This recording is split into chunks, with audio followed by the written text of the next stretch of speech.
What up, world? Robert Jordan Hunt here, and today we're talking about the possible end of the Fast and Furious franchise. Now, we already knew that Fast and Furious was ending. You know, the next movie was going to be the last anyway. But now there's reports that there may not even be a grand finale, which is insane to think about how, Fast X ends. Just a giant cliffhanger.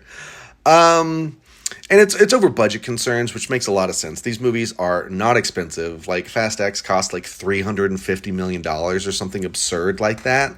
And, when you get to that high of a budget, profitability is slim, even when you make like 700 million worldwide, which Fast X did. But that's, half of the franchise's peak with like 1.5 billion with Furious 7.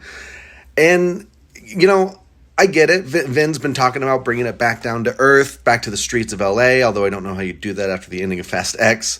And he's been promising there's a great script, yada, yada, yada. Apparently none of that is true. No release date and no approved script, at least. And also, no cast members have deals to return. That means the studio's going to have to shell out a lot of money to get everyone back.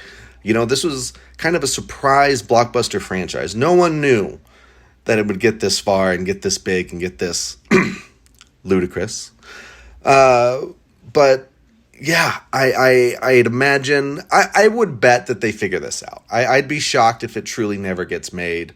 The franchise has just made too much money. It would just be so absurd to not do it.